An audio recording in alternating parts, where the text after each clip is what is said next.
El tema de los permisos siempre nos ha inquietado. No sabemos cuándo decir sí y cuándo no a los hijos. Pensamos que si les damos permiso para todo, más adelante ya no podremos decir que no. Pero también, si no les damos permiso, sentimos que no los dejamos vivir. ¿Cómo dar permisos?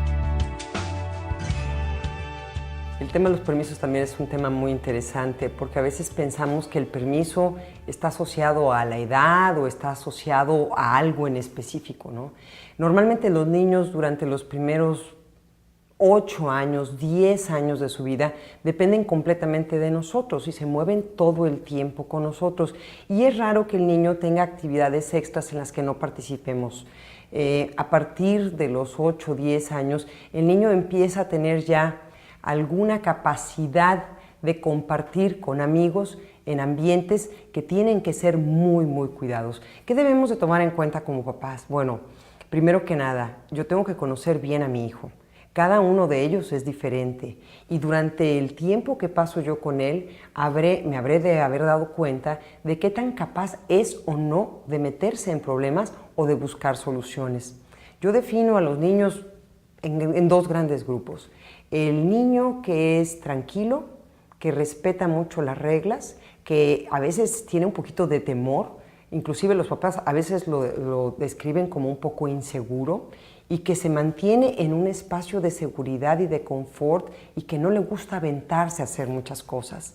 Y hay otro que es el que siempre anda investigando, el que desde pequeñito está viendo a dónde da esa barda, qué hay detrás de esa puerta, a dónde se llega si camino derecho por esa calle. Tú te vas dando cuenta del nivel de riesgo de cada uno de tus hijos. En el caso de los niños que son más cuidadosos y que son un poquito más precavidos, pues ellos ya tienen esa ventaja que te han ido demostrando con el paso del tiempo, que tienen un poquito más claras cuáles son las reglas y cuáles son las situaciones que los pueden poner en riesgo. Con los niños que son más aventados, con los niños que le tienen poco miedo a las cosas, si no es que no le tienen nada de miedo, debemos de tener mucho cuidado con los permisos. ¿Por qué? Porque él nos va a pedir un permiso para hacer una cosa y posiblemente va a terminar haciendo 3 o 4 más de las cuales no nos había avisado. Entonces, ver primero este perfil, cómo es tu hijo. Luego, darnos cuenta que un permiso está relacionado directamente con lo que es el uso de la libertad. Significa que yo te cedo o te concedo un tiempo o una situación en la que tú dentro de un cierto parámetro o dentro de un cierto esquema vas a hacer uso de tu libertad. Por ejemplo, ir a jugar a casa de los amigos. ¿Qué significa? Que ahí va a tener que demostrar las maneras, las formas sociales que tú le has enseñado al dar las gracias, al pedir las cosas por favor, etc.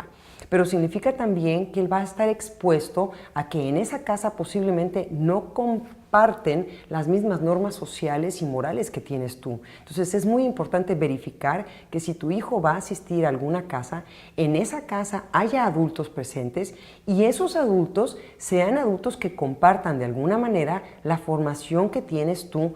En una casa brincar en la cama puede ser algo permitido y en otra casa puede ser prohibido. En una casa que el papá ande en ropa interior puede ser algo normal y en otra casa puede ser totalmente anormal.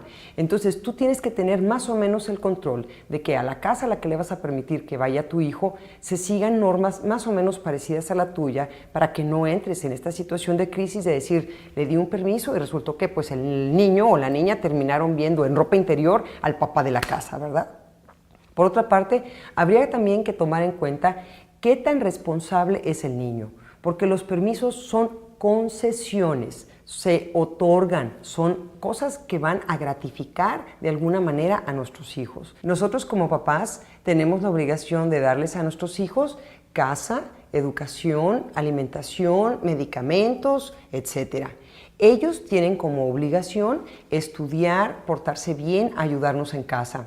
Hace unos días me decía una mamá, mi hijo me dice, me he sacado buenas calificaciones, así que necesito más permisos. Y de alguna manera yo le decía, eso es un chantaje, ¿Por qué? Porque tú no otorgas permisos porque tu hijo se saque buenas calificaciones, tú otorgas permisos porque tu hijo demuestra que puede manejar esos permisos. Entonces, en el caso específico de los niños más pequeños, habrá que tener mucho control al lugar al que van, que sea un lugar seguro, que no ponga en riesgo su integridad física. Por ejemplo, si puede ser un lugar donde haya algún lago, alguna presa, alguna alberca y el niño no sabe nadar, o si es una familia, qué tipo de familia es, si es niño o niñas pequeños, si hay hermanos mayores en casa, si hay adultos que estén al pendiente de ese lugar. Si es un adolescente, estar seguros de que el lugar al que va a ir el adolescente tiene control sobre la conducta del adolescente. Por ejemplo, en algunas casas es bien visto ofrecerle bebidas alcohólicas a un adolescente de 13 o 14 años, cuando la ley indica que antes de los 18 años resulta ilegal su venta. Entonces, si mi adolescente va a asistir a alguna casa, yo tengo que estar segura que van a respetar esa norma y que no le van a ofrecer o a permitir consumir bebidas alcohólicas. Es importante también que el adolescente sepa que en el cumplimiento de un permiso se le otorgarán más, dependiendo de la muestra de responsabilidad y del uso de la libertad que él haga. La libertad es como una cuerda. Tú sueltas un poco de libertad a tu hijo y tu hijo vemos cómo se comporta con esa cantidad de libertad que le diste. Si vemos que responde bien y que se comporta de una manera adecuada, puedes soltar un poco más y así poco a poco hasta ir logrando la autonomía y la autosuficiencia, que es lo que esperamos lograr con nuestros hijos cuando lleguen a la adolescencia superior o a la juventud. Mientras tanto, el uso de la libertad de nuestros hijos es plena responsabilidad de nosotros y debemos de asumirla. Muchas veces nos da flojera y entonces resulta más fácil permitir que hagan muchas cosas antes que batallar con ellos al decirles que no. No debemos de olvidar que es muy importante que nuestros hijos tengan papás, pero que tengan papás presentes, que tengan papás que los esperen despiertos, que platiquen con ellos cuando regresan de algún lugar, que se informen de cómo se la han pasado, para que podamos tener herramientas para entonces así seguirles ofreciendo más permisos.